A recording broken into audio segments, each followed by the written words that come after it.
नमस्कार दोस्तों, achievers academy के साइंस के वीडियो लेक्चर में आपका स्वागत करता हूं। मैं विकास कुमार।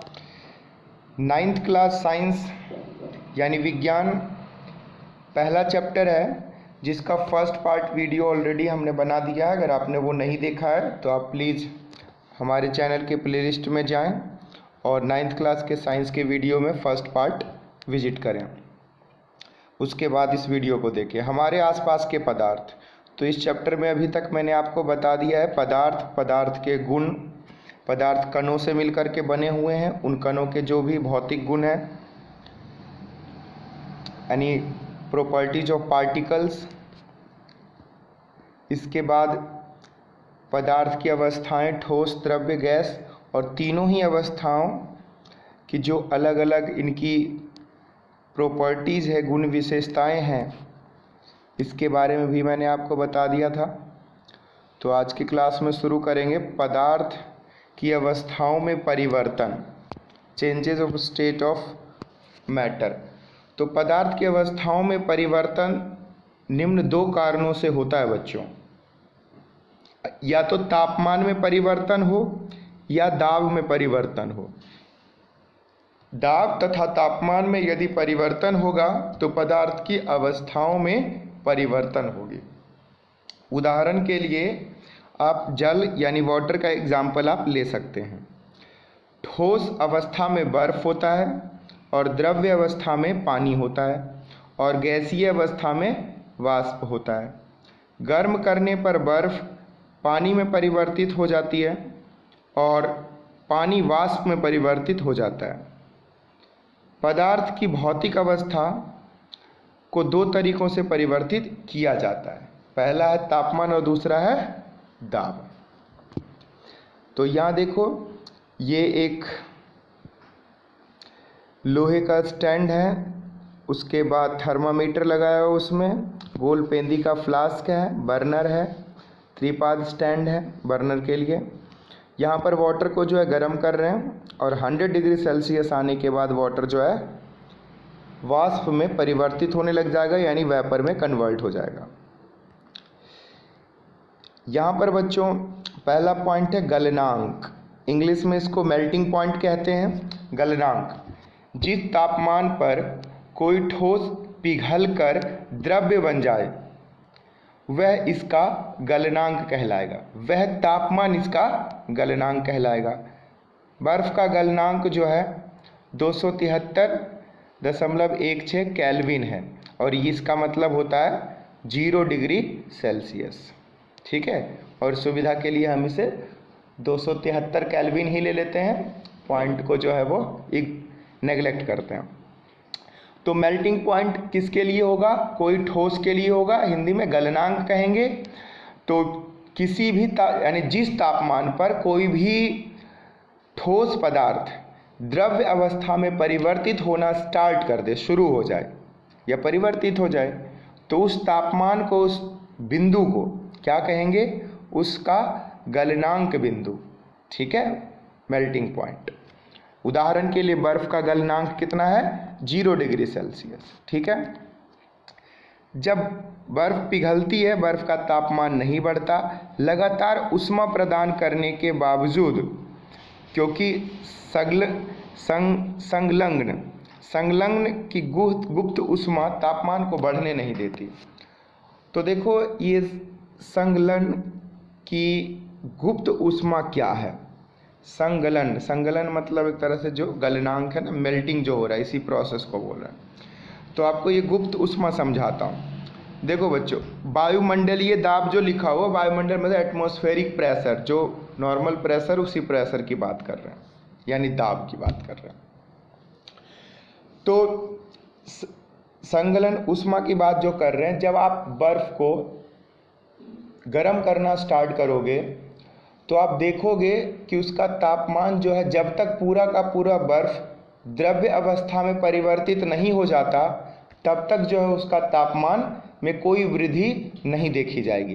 तो प्रश्न ये उठता है कि जो हम उसको ऊष्मा दे रहे हैं, उसको गर्म कर रहे हैं, तो वो ऊष्मा जा कहाँ रहा है? बच्चों वो उष्मा जो है अवस्था के परिवर्तन में जा रहा है, यानी ठोस से जो द्रव्य अवस्था में परिवर्तन हो रहा है उसमें वह उष्मा खर्च हो रही है, इसीलिए तापमान में कोई वृद्धि नहीं हुई। और यही जो उष्मा खर्च हुआ एक तरह से गुप्त उष्मा कहलाता है और संगलन की गुप्त उष्मा कहलाती है। ठीक है, उम्मीद करता हूँ बातें समझ में आई होगी। अगला है क्वथनांक बिंदु यानी क्वथनांक बॉइलिंग पॉइंट। तो सामान्य दाब पर, वायुमंडलीय दाब पर वह तापमान जिस पर कि द्रव्य गैसीय अवस्था में परिवर्तित होना शुरू कर दे या गैसीय अवस्था में परिवर्तित हो जाए, उस द्रव्य का वह क्वथनांक बिंदु कहलाएगा, यानी बॉइलिंग पॉइंट कहलाएगा। उदाहरण के लिए जल का जो है क्वथनांक बिंदु 373 केल्विन है, यानी 100 डिग्री सेंटीग्रेड। ठीक है, बाकी ये केल्विन भी एक तापमान मापने का जो है इकाई है। वाष्पीकरण में भी गुप्त उष्मा होती है। जैसे आप अगर जल को आप गर्म करना स्टार्ट करेंगे, शुरू करेंगे और उष्मा भी उसको देते जाएंगे, गर्म करेंगे तो आप देखेंगे कि जब तक संपूर्ण या पूरा जो है द्रव्य गैस में परिवर्तित नहीं हो जाता तब तक तापमान में किसी प्रकार की कोई वृद्धि नहीं देखी जाएगी। तो वही प्रश्न यहाँ पर भी उठता है कि जो हम उष्मा उसको दे रहे हैं वो उष्मा कहाँ जा रहा है, तो वह उष्मा जो है अवस्था के परिवर्तन में खर्च हो रहा है। तो आप यूँ कह सकते हो अवस्था के परिवर्तन में खर्च हो रही उष्मा ही गुप्त उष्मा है। तो यहाँ पर ये जो गुप्त उष्मा है ये वाष्पीकरण की गुप्त उष्मा कहलाती है। ठीक है, इंग्लिश में इसको कहते हैं लैटेंट हीट ऑफ वेपोराइजेशन, और ऊपर जो था संगलन की गुप्त उष्मा उसको लैटेंट हीट ऑफ फ्यूजन कहते हैं।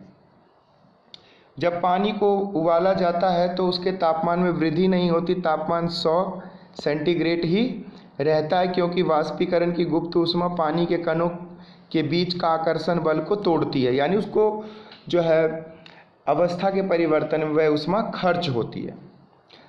अतः 100 डिग्री सेंटीग्रेड तापमान पर वाष्प के कणों की उसी तापमान पर पानी के कणों की अपेक्षा अधिक ऊर्जा होती है।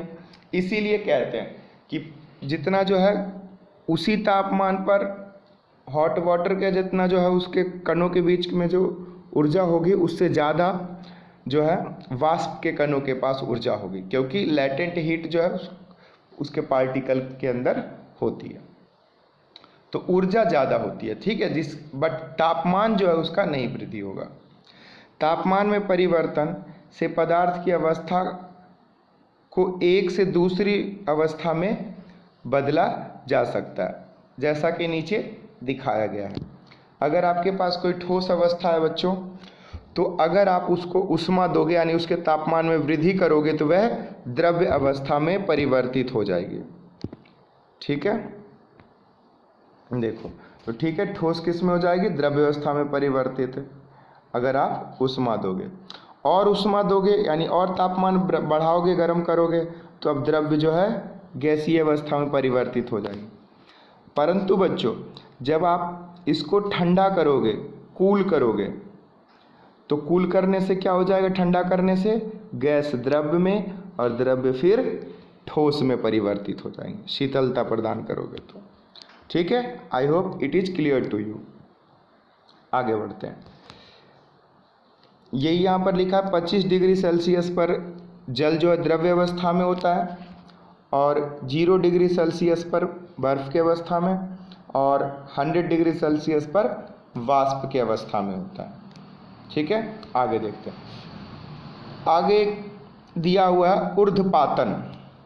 कुछ ऐसे पदार्थ हैं जो द्रव्य अवस्था में परिवर्तित हुए बिना ठोस अवस्था से सीधे गैस में और वापस ठोस में बदल जाते हैं। इस प्रक्रिया को ऊर्ध्वपातन कहते हैं।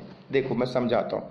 कुछ ऐसे पदार्थ होते हैं बच्चों, जब उसको हम हीट करते हैं, उसको गर्म करते हैं, तो वह द्रव्य में परिवर्तित होना चाहिए, लेकिन द्रव्य में परिवर्तित नहीं होगी, वो डायरेक्ट गैस में ही परिवर्तित हो जाएगी। और कुछ ऐसे गैस होंगे जिन्हें आप शीतलता प्रदान करोगे, शीतल करोगे, शीतलन करोगे, ठंडा करोगे, तो वो वापस जो है द्रव्य में नहीं, सीधे वापस फिर ठोस में आ जाएगी। तो ये बीच में द्रव्य गायब हो रहा है। तो ऐसे पदार्थ कुछ होते हैं जैसे कपूर है, अमोनियम क्लोराइड है, तो नेफ्थलीन का बॉल है, तो ये कुछ इस तरह के पदार्थ हैं।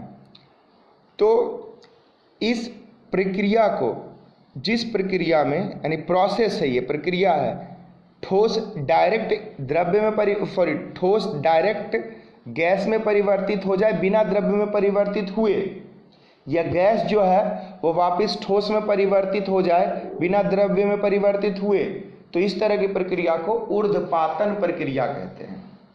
ठीक है, तो ये उदाहरण जो है इस तरह का दिया हुआ है, ये आसानी से आपको समझ में आ जाएगा। थोड़ा सा कपूर या अमोनियम क्लोराइड लेकर इसका चूर्ण करके चीनी की प्याली में डालिए। ठीक है, वो चीनी की प्याली मतलब चीनी मिट्टी का जो प्लेट होता है ना, उसकी बात कर रहे हैं। चीनी की प्याली, चाइना डिश उसको बोलते हैं। चीनी की प्याली पर कीप को उल्टा रखिए, कीप के सिरे पर रुई डालकर लगा दीजिए, धीरे धीरे गर्म कीजिए। हम देखेंगे कि कपूर या फिर अगर अमोनियम क्लोराइड आपने उसमें डाला है, दोनों में कोई एक चीज़ लेना है, ठोस से गैसीय अवस्था में बदल जाता है और कीप की भीतरी दीवारों पर पदार्थ वाष्प संघनित हो जाता है, यानी जमा हो जाता है। ये देखिए यहाँ पर इस तरह से, यानी रुई का एक टुकड़ा ऊपर लगा देंगे, वाष्प का बना अमोनियम क्लोराइड वहाँ पर साइड में किनारे किनारे में, यहाँ पर अगर आप देखेंगे तो यहाँ पर जो है ये जम जाता है। ठीक है, आगे बढ़ते हैं। तो बच्चों, ये जो आपने परिवर्तन देखा, इस प्रकार का परिवर्तन किस वजह से हो रहा था? तापमान में वृद्धि करना या तापमान में घटोतरी करना, यानी तापमान बढ़ाने घटाने से। अब जो है दाब परिवर्तन का प्रभाव देखिए कि अगर प्रेशर बढ़ाएंगे घटाएंगे तो क्या होगा। यदि हम तापमान घटाने पर सिलेंडर में गैस लेकर उसे संपीड़ित करें तो कणों की बीच की दूरी कम हो जाएगी और गैस द्रव्य में परिवर्तित हो जाएगी। यानी दाब बढ़ाना और तापमान घटाना, तो गैस जो है वो द्रव्य में परिवर्तित हो जाएगा, लिक्विफाइड हो जाएगा। घरों में जो एलपीजी होता है वो लिक्विफाइड पेट्रोलियम गैस होता है, यानी एक तरह से इतना ज़्यादा उसको संपीड़ित किया जाता है, इतना ज़्यादा प्रेशर से दबाया जाता है, कंप्रेस किया जाता है कि वो जो है द्रव्य अवस्था में परिवर्तित हो जाता है। तो आप सीधी सी बात समझें कि अगर गैस में आप ज़्यादा से ज़्यादा दाब लगाएंगे, उसको संपीड़ित करेंगे, तो वह द्रव्य में परिवर्तित हो जाएगा, और द्रव्य को और ज़्यादा संपीड़ित करेंगे और ज़्यादा प्रेशर लगाएंगे तो वह ठोस में परिवर्तित हो जाएगी।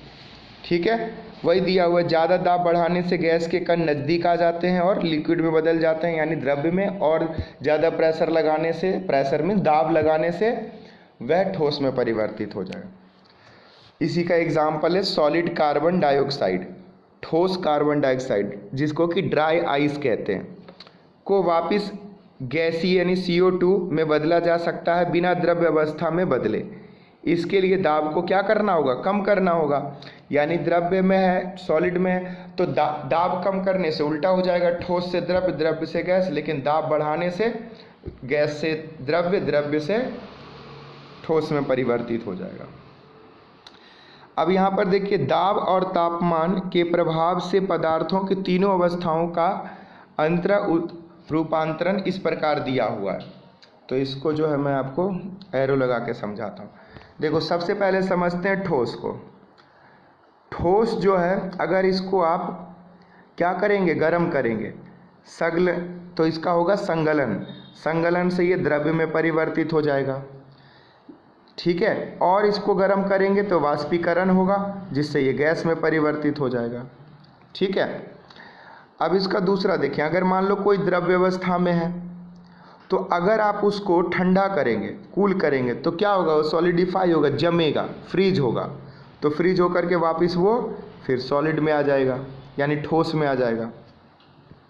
ठीक है, उसके बाद अगर आप द्रव्य को संघनन करेंगे, कंडेंसेशन बोलते हैं इंग्लिश में, संघनन करेंगे तो यानी टेम्परेचर को क्या करेंगे?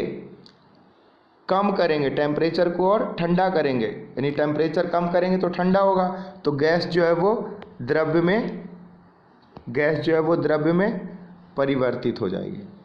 ठीक है, और ठोस से गैस, गैस से ठोस में, तो ये प्रक्रिया ऊर्ध्वपातन कहलाती है। ठीक है, तो संगलन, जमना, संघनन, वाष्पीकरण, ऊर्ध्वपातन, इन सभी प्रक्रियाओं की परिभाषा आप अच्छी तरह से समझ लें।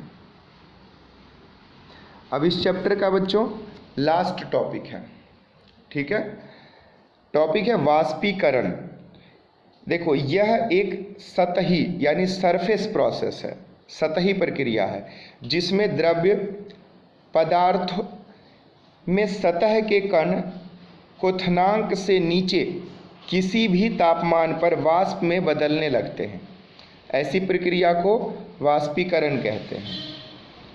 सतह पर उपस्थित कणों में उच्च गतिज ऊर्जा के कारण वे अन्य कणों के आकर्षण बल से मुक्त हो जाते हैं और इसी कारण से वाष्प में बदल जाते हैं।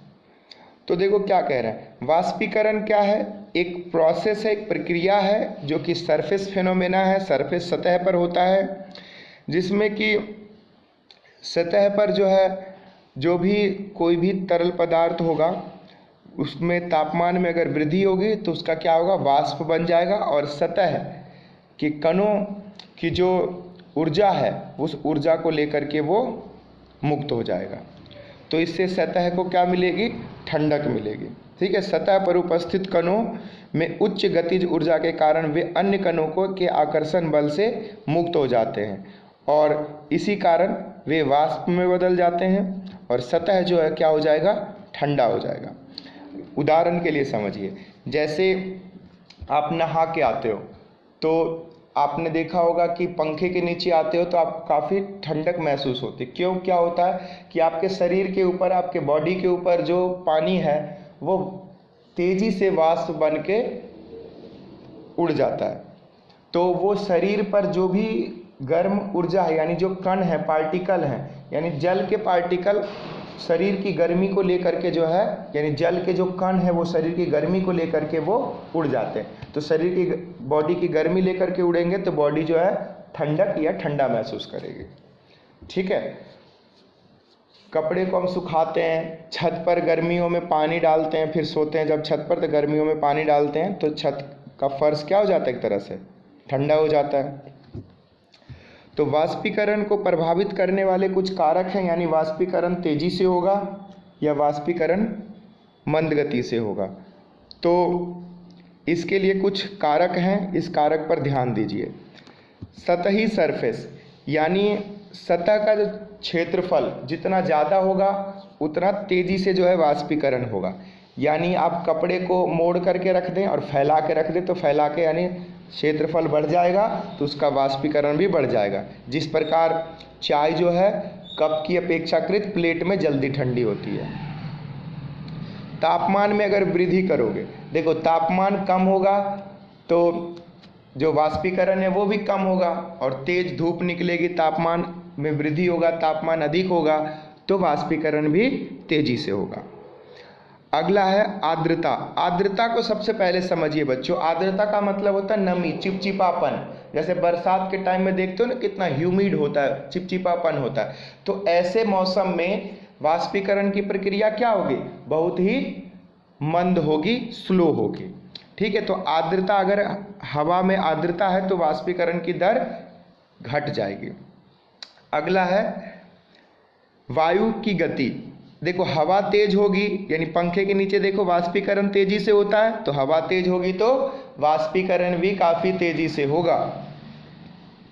ठीक है, एक और कॉन्सेप्ट सीख लीजिए। वाष्पीकरण से शीतलता प्रदान होती है। जैसा कि मैंने आपको बताया कि आप पंखे के नीचे आते हैं नहाने के बाद तो शरीर की जो है उष्मा वाष्प बन करके जल के कणों के साथ उड़ जाती है, जिस वजह से वाष्पीकरण इस प्रक्रिया को कहते हैं और हमें शीतलता प्रदान होता है। ठीक है, वाष्पीकरण प्रक्रिया के दौरान लुप्त हुई ऊर्जा को पुनः प्राप्त करने के लिए द्रव्य के कणों या कण अपने आसपास के वातावरण से ऊर्जा अवशोषित कर लेते हैं और इन अवशोषित ऊर्जा के कारण वातावरण शीतल हो जाता है। ठीक है, वो कह रहे हैं कि ऊर्जा लेकर के उड़ जाता है, फिर वहाँ के कण जो है आसपास के वातावरण से ऊर्जा ग्रहण करते हैं तो आसपास का वातावरण जो है ठंडा हो जाता है।